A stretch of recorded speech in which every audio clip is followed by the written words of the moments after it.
You've seen so many doctors make these videos about seed oils saying seed oils are amazing, seed oils are great. Today, I will show you some evidence to the contrary. Since the 1960s, we have seen a 1,000-fold increase in the consumption of soybean oil, corn oil, canola oil, sunflower oil, with almost every restaurant in the entire world opting to switch for these because they are cheaper. This comes in tandem with many Americans firmly believing that saturated fat is clogging their arteries and killing them. So people have thrown out the butter, they've thrown out the coconut oil, they've thrown out the beef tallow, they've even thrown out the olive oil. And what have they replaced them with? Seed oils, vegetable oil. For context, these aren't made with vegetables, they are made with seeds. This is soybean oil, one of the most commonly consumed fats in the United States today. As you see right here, most of these seed oils are packaged in plastics and have been sitting here for a while. And this is pretty common with any canola oil, soybean oil. They sit in plastic packaging, leaching BPA and other toxic compounds from plastics into the fat. Now, guys, people always call me this anti-seed oil guy, which I guess I am, but listen, I eat seed oils. I've even done videos showing you my favorite bowl to get at Chipotle, showing you my favorite burger to get it In-N-Out. And I don't think seed oils are something that if you ingest a small amount of, you're going to ruin your health. However, we will get into why I don't use these at home. This is not my cooking oil. I also think there is a difference in this, which is canola oil, expeller press, packaging glass, versus what people are actually consuming, which is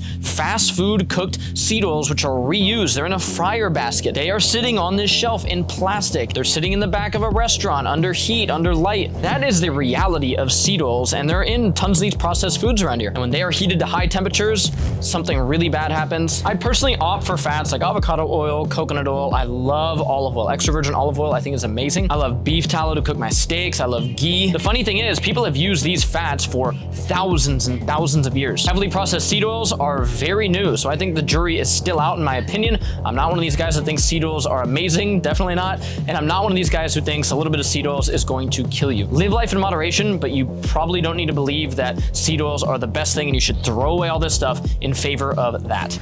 Now it's time to dive into some of those studies. This study done in 2020 is actually out of Japan, and the author of the study is Tetsumori Yamashima. He is a PhD, he is a neurosurgeon and neuroscientist. He is on the forefront of Alzheimer's research and is currently the director of restorative neurosurgery. This is a very intelligent dude, and he's published a few papers about vegetable oils. I would love to hear what people like Dr. Ids and Lane Norton think of this paper, because I do think it is very interesting and it's sort of damning to seed oils, which they love. The paper is titled Intake of Polyunsaturated Fatty Acid Rich Vegetable Oils and Risk of Lifestyle Diseases. Let's dive into it. Pretty much the aim of this review is to see if cooking oil, heating up vegetable oils, causes cell degradation and death and leads to basically Alzheimer's disease. He talks about how vegetable oils have basically replaced saturated fats and other cooking oils over the last, 40, 50 years. And this is pretty much his thesis right here. He says that deep fried foods cooked in PUFA-rich vegetable oils such as rapeseed, aka canola oil, soybean, sunflower, and corn oils already contain or intrinsically generate hydroxynonenal. And he is saying this hydroxynonenal, which happens when you cook foods at a high heat with vegetable oils, is really bad, and let's dive into why. He is basically saying that this leads to cell death when this is overconsumed, and it could lead to other lifestyle diseases, but in this review, we're looking at Alzheimer's disease, which is obviously a disease of the brain. Yamashima says in this paper that decreasing the amount of omega-6 fatty acids you get from seed oils and increasing the amount of omega-3 fatty acids is going to help and reduce lifestyle diseases. And he goes in this paper into plenty of detail on his mechanism of action. And he gives a pretty good framework of where we're at with vegetable oils. Let me show you. He says right here, most restaurants and food manufacturers do not typically use expensive extra virgin olive oil for deep frying, but have moved to less expensive canola oil, soybean oil, sunflower oil, corn oil, etc. And he says after you consume foods cooked in seed oils, the concentration of this hydroxynonenal in the plasma increases significantly and rapidly within minutes to hours. And this is fascinating what he says right here. Although consumption of polyunsaturated rich vegetable oils has increased drastically worldwide in recent years, their effects on human health are pretty much unknown, is what he says. And of course, as we talked about in the grocery store, yes, these oils do appear to help you lower your cholesterol. Again, I don't think that's the singular goal of human health for many people, especially when they might be causing neuronal death. They might be causing issues in your brain. And yes, I'm definitely not somebody who thinks that consuming seed oil is going to cause some massive amount of inflammation and just wreck you. But we have probably millions of people so far that have sort of cut out seed oils from their life, more or less, and they feel better. Are those millions of people just completely lying? Is it completely placebo, or is there something to it like Yamashima is saying right here? Yamashima has followed up this paper with a new one in 2023 titled Implication of Vegetable Oil-Derived Hydroxynonenal in Lysosomal Death for Lifestyle-Related Diseases. Here he is basically talking about your cellular health, and he's saying that membrane around your cell is critical in order to be healthy as a human being, and he's talking about how vegetable oils might negatively affect that. In this paper, he's looking at a high linoleic acid content may be a major health concern. Again, this isn't somebody saying, oh, if you have some omega-6, it's bad, or omega-6 is bad anyway. He's saying